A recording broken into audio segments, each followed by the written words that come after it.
सभी को मेरा नमस्कार। अन्वेषण आईएएस की इस चैनल पर आप सभी का स्वागत है।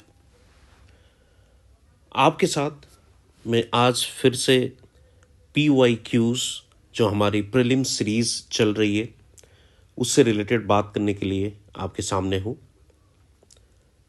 पिछले कुछ वीडियोस में हमने बैंकिंग इन इंडिया के टॉपिक्स रिलेटेड सवाल हमने देखा था।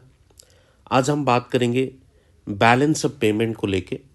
बैलेंस ऑफ पेमेंट जो कि एक्सटर्नल सेक्टर भी बोला जाता है, उसके तहत कैसे सवाल पूछे गए हैं, पहले किस तरह से सवाल आने का चांसेस है प्रीलिम्स में।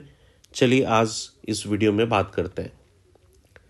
पहली सवाल जो आपके स्क्रीन पर है वो ये है कि the balance of payments of a country is a systematic record. यदि बैलेंस ऑफ पेमेंट हम कहते हैं तो उसका मतलब क्या है?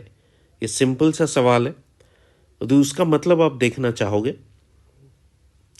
सिंपल डेफिनेशन ये होता है कि all import and export transactions of a country during a given period of time, normally ये ईयर, ये जो नॉर्मली ये ईयर लिखा गया है, आप यदि देखोगे इंडिया में बेसिकली जो बैलेंस ऑफ पेमेंट को 1 ईयर या 1 फाइनेंशियल ईयर में ही इसको कैलकुलेट की जाती है, जबकि यूएस में वंस इन ए 6 मंथ इसको कैलकुलेट की जाती है।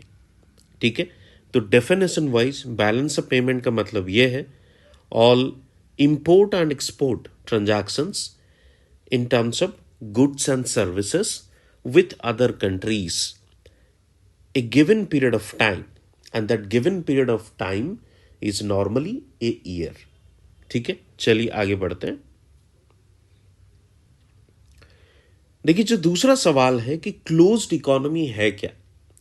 यदि हम बात करते हैं क्लोज्ड इकोनॉमी की, तो क्लोज्ड इकोनॉमी का मतलब सिंपली ये है कि जिस कंट्रीज के साथ कोई भी इकोनॉमिक ट्रांजैक्शंस नहीं है फ्रॉम अदर कंट्रीज, तो उसको हम एक क्लोज्ड इकोनॉमी बोलेंगे। देखिए, क्लोज्ड इकोनॉमी क्लोज्ड कब होती है? ये इकोनॉमी कब दूसरे कंट्रीज के साथ कोई भी इकोनॉमिक ट्रांजैक्शंस नहीं करती है या कोई भी व्यापार जो है वो नहीं करती है, ये तभी होती है जब वो कंट्री सेल्फ सफिशिएंट होती है, उनको किसी के ऊपर डिपेंड नहीं करना होता है। However, in this globalized world, it's very difficult to find actually a country which is a closed economy.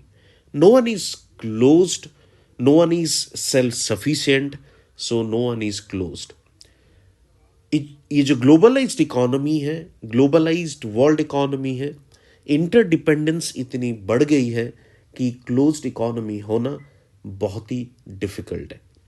तो यदि सवाल पे जाते हैं तब हम ये बोल सकते हैं neither exports nor import takes place. अब यहां पे देख लीजिए, with reference to balance of payment which of the following constitute the current account. देखिए, करंट, एक तो बैलेंस ऑफ पेमेंट जो होती है उसमें एक तो करंट अकाउंट होती है और एक कैपिटल अकाउंट भी होती है। एक करंट अकाउंट होती है और एक कैपिटल अकाउंट होती है। तो यहाँ पे जो सवाल है, करंट अकाउंट में क्या क्या कंपोनेंट्स है। यदि आप करंट अकाउंट में कंपोनेंट्स की बात करोगे तो वहाँ पे बेसिकली जो गुड्स एंड सर्विसेज के ट्रांजैक्शंस की बात होती है, तो आप जो ऑप्शंस दी गई है, तो आप यहाँ से सिंपल ये देख सकते हो। एक तो बैलेंस ऑफ ट्रेड है। बैलेंस ऑफ ट्रेड का मतलब ये होता है जो मर्चेंडाइज गुड्स होती है, एक्सपोर्ट एंड इंपोर्ट, हम उसको बोलते हैं बैलेंस ऑफ ट्रेड। एंड तीसरे ऑप्शंस जो है बैलेंस ऑफ इनविजिबल्स, इसका मतलब सर्विसेज होती है। इसका मतलब क्या होती है? सर्विसेज होती है। तो सर्विसेज को ही इनविजिबल्स बोला जाता है। जैसे आपको पता होगा कि गुड्स एंड सर्विसेज के बीच में जो बेसिक डिफरेंस क्या है, गुड्स क्या है, those are tangible in nature. Services क्या है, those are intangible in nature. तो सर्विसेज को इसलिए इनविजिबल्स भी बोला जाता है। गुड्स ओबियसली विजिबल है, तो उसको हम ट्रेड कैटेगरी में रखते हैं। तो यदि क्वेश्चन के आंसर आप देखोगे तो 1 और 3 आंसर है। Balance of trade and balance of invisibles are the component of the current account. ठीक है, चलिए आगे बढ़ते हैं। अब देखिए सवाल यह है कि consider the following actions which the government can take. यदि नीचे की भाग में आप देखोगे क्या लिखा हुआ है, विच ऑफ अबव एक्शन और actions can help in reducing the current account deficit. अब देखिए करंट अकाउंट डेफिसिट है क्या। करंट अकाउंट डेफिसिट ये होती है जब आपकी इंपोर्ट ज़्यादा होती है किससे, एक्सपोर्ट से। आपकी इंपोर्ट ज़्यादा होती है किससे, एक्सपोर्ट से। तो ये करंट अकाउंट डेफिसिट इसको बोला जाता है। सवाल ये है यदि आपके बैलेंस ऑफ पेमेंट में या आपके करंट अकाउंट में डेफिसिट चल रही है, उसको आप कैसे मैनेज करोगे। देखिए करंट अकाउंट डेफिसिट को सही करने के जो तरीका है वो क्या है। पहले तो आप क्या करो, एक्सपोर्ट को बढ़ाओ। पहले तो आप क्या करो, एक्सपोर्ट को बढ़ाओ। साइमल्टेनियसली आप ये कर सकते हो, इंपोर्ट को कम कर सकते हो। देखिए एक्सपोर्ट बढ़ाने का रीज़न ये है, जितना आप एक्सपोर्ट बढ़ाने की कोशिश आप करोगे उससे क्या होगा, आप फॉरेन एक्सचेंज ज़्यादा अर्न कर सकते हो। जो आपकी जो इंपोर्ट बिल है उससे आप पे कर सकते हो। तो ये जो है ये क्या है, डिफरेंट मेजर्स है। पहला सवाल क्या कह रहा है कि डिवाल्विंग द डोमेस्टिक करेंसी। जैसे मैंने आपको बताया कि एक्सपोर्ट को इंक्रीज करिए, उससे आपको फॉरेन एक्सचेंज आप अर्न करोगे, उस फॉरेन एक्सचेंज को आप पे कर सकते हो। अब देखिए ये फॉरेन एक्सचेंज अर्न कैसे कर रहे हो, एक्सपोर्ट बढ़ाने से। तो ये तो एक्सपोर्ट आप कैसे बढ़ाओगे, जब आप डी वैल्यू करना स्टार्ट करोगे किसको, करेंसी को। जब आप डी वैल्यू करना स्टार्ट करोगे तो आपकी एक्सपोर्ट क्या हो जाएगी, ऑटोमेटिकली बढ़ जाएगी, क्योंकि एक्सपोर्ट चीपर है, आपकी वो एक्सपोर्ट बढ़ा देगा। जैसे ही एक्सपोर्ट बढ़ जाएगी आप फॉरेन एक्सचेंज अर्न कर सकते हो। देखिए यहाँ पे एक्सपोर्ट बढ़ने की बात हो रही है। एक्सपोर्ट बढ़ने का मतलब ये है कि आपके कंट्री में, आपके देश में ज़्यादा से ज़्यादा फॉरेन एक्सचेंज या फॉरेन करेंसीज आना शुरू हो जाती है। बट यहाँ पे जो सेकंड स्टेटमेंट ये कह रही है, reduction in the export subsidy. ये reduction in the export subsidy का मतलब क्या है, एक्सपोर्ट सब्सिडी यदि आप कम कर दोगे तो एक्सपोर्ट जो है डेफिनेटली आपका क्या होगा, वो कम हो जाएगा। एक्सपोर्ट कम होने से क्या होगा, जो फॉरेन एक्सचेंज अर्निंग की बात हम कर रहे थे वो डेफिनेटली कम हो जाएगी। तो सेकंड स्टेटमेंट तो सही नहीं है।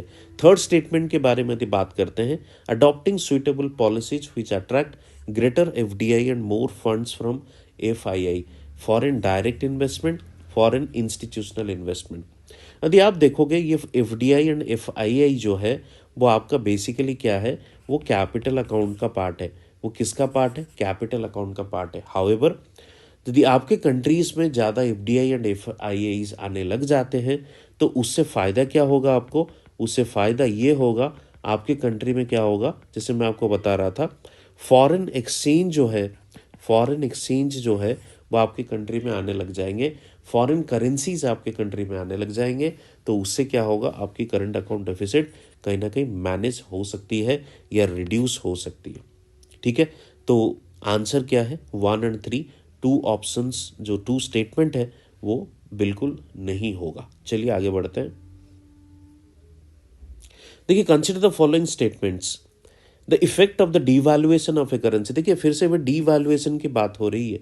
डीवैल्यूएशन का मतलब, देखिए दो कॉन्सेप्ट, एक तो डीवैल्यूएशन है और एक है डिप्रिसिएशन। ये डीवैल्यूएशन जो होती है वो जब सरकार डेलिबरेटली, इंटेंशनली सरकार की तरफ से करेंसी के वैल्यू को कम की जाती है, उसको हम डीवैल्यूएशन बोलते हैं। डिप्रिसिएशन होती क्या है, जब सेम एक्शन होती है बट मार्केट फोर्सेस के थ्रू होती है। जैसे अभी आपने देखा होगा कि $1 की जो इंडियन करेंसी में जो प्राइस है वो समथिंग अराउंड 83 रुपीज़। ये 83 रुपीज़ कैसे हो रही है, सरकार फिक्स नहीं कर रहे। 83 रुपीज़ हो रही है थ्रू द मार्केट फोर्सेस। तो इसको क्या हम बोलेंगे, इसको बोलेंगे डिप्रिसिएशन। ये डिप्रिसिएट कर रही है किसके अगेंस्ट में, डॉलर के अगेंस्ट में। तो डीवैल्यूएशन आप सिंपली याद कर सकते हो। डीवैल्यूएशन का मतलब ये होता है कि आप सरकार जब इंटेंशनली इंटरफियर करती है और सरकार जब डेलिबरेटली उसको, उसके वैल्यू को, करेंसी के वैल्यू को कम करती है। आपका जो दूसरा है डिप्रिसिएशन, वो मार्केट फोर्सेस। यहाँ पे ये पूछा जा रहा है कि सरकार की तरफ से ये डीवैल्यूएशन क्यों किया जा रहा है, डीवैल्यूएशन की वजह से या उसका इम्पैक्ट क्या हो सकता है। Improves the competitiveness of the domestic export in the foreign markets. ये पहले क्वेश्चन में भी यही चीज़ पूछा गया था और मैं आपको बताया था, आप यदि करंट अकाउंट डेफिसिट को सही करना चाहते हो, कहीं ना कहीं आपको पहली स्टेप जो आपकी होनी चाहिए वो एक्सपोर्ट को बढ़ाना होगा। एक्सपोर्ट को आप जैसे ही बढ़ाएंगे, आपकी क्या होगी, फॉरेन एक्सचेंज आपके कंट्रीज में आएगी और करंट अकाउंट डेफिसिट को आप नैरो कर सकते हो, कम कर सकते हो। तो यहाँ पे भी एग्जैक्टली वही होता है, जैसे ही आप डी वैल्यू कर दोगे आपके करेंसी को, उसकी एक्सपोर्ट कॉम्पिटिटिवनेस मार्केट में बढ़ जाएगी, एक्सपोर्ट बढ़ जाएगी। दूसरी स्टेटमेंट में आते हैं, increase the foreign value of the domestic currency. D valuation की वजह से जो डोमेस्टिक करेंसी की वैल्यू है फॉरेन मार्केट में, वो बढ़ती है, कम हो जाती है। यहाँ पे स्टेटमेंट कह रही है वो बढ़ती है, इंक्रीज। जब एक एग्जाम्पल के साथ हम देख लेते हैं, $1 इक्वल्स टू 75 रुपीज़। जब डिप्रिसिएट हो जाती है, डिप्रिसिएशन एंड डी वैल्यूएशन दोनों को हम यदि अल्टरनेटिवली यूज़ करते हैं, जब डी वैल्यू होगी वो 75 से ज़्यादा होगी, ऊपर ऊपर जाएगी, या 75 से नीचे जाएगी, ऑफकोर्स वो ऊपर जाएगी। इसका मतलब लेट्स से 85 रुपीज़। तो इसका मतलब क्या है, $1 दे के जब पहले आप क्या खरीद पा रहे थे, 75 रुपीज़ आपको मिल रहा था, अभी आपको सेम $1 के लिए आपको 85 रुपीज़ मिल रहा है। इसका मतलब क्या है, इंडियन करेंसी जो है वो सस्ती हो गई है। तो ये जो स्टेटमेंट कह रही है कि increase the foreign value of the domestic currency, ये तो है नहीं, फॉरेन वैल्यू डोमेस्टिक करेंसी की कम हो रही है, जबकि फॉरेन करेंसी की वैल्यू बढ़ रही है। ठीक है, तो सेकेंड स्टेटमेंट तो नहीं होगा। थर्ड पे आते हैं, improves the trade balance. Improves the trade balance का मतलब ये होता है, देखिए डीवैल्यूएशन की वजह से ट्रेड बैलेंस तो इम्प्रूव होती है, फॉरेन करेंसीज आपके कंट्रीज में आएंगी और आपका धीरे धीरे जो करंट अकाउंट डेफिसिट थी वो धीरे धीरे ठीक होने लग जाती है, तो ओबियसली इम्प्रूव तो होती है। बट एक सिचुएशन इमेजिन करिए आप, सपोज एक कंट्री है जिसमें ऑलरेडी एक्सपोर्ट क्या है, सरप्लस में है। एक्सपोर्ट क्या है, सरप्लस में है। Export is greater than the import. तो वहाँ पे यदि डी वैल्यू होगा तो वैसे कुछ इम्पैक्ट दिखाई नहीं पड़ती है किसमें, आपके ट्रेड बैलेंस में, क्योंकि ऑलरेडी एक्सपोर्ट हायर साइड में है, फर्दर एक्सपोर्ट बढ़ जाएगी। तो इसलिए आप देखोगे, ऑल्दो ये जो इम्प्रूव्स द ट्रेड बैलेंस जो है वो दोनों साइड का है, बशर्ते आपको देखना पड़ेगा कि कौन सी सिचुएशन में कंट्रीज है। तो वो इधर बढ़ भी सकती है, इम्प्रूव भी हो सकती है, नहीं भी हो सकती है। इम्प्रूव कब होगी, जब एक्सपोर्ट कम होगी इम्पोर्ट से। बट ऑलरेडी यदि एक्सपोर्ट ज़्यादा है तो उसमें इम्प्रूवमेंट क्या होगी। ठीक है, तो इसलिए आप देखोगे, यदि ऑप्शंस कोड देखते हो तो 1 और 3 ऑप्शंस यहाँ पे नहीं है, तो हम मान के चल रहे हैं ओनली 1 ओनली सही है और ए आपकी सही आंसर है। ठीक है, तो आज के लिए इतना ही, फिर हम मिलेंगे एक अगले वीडियो में इसी प्रीवियस ईयर क्वेश्चन के साथ। तब तक all the best, thank you.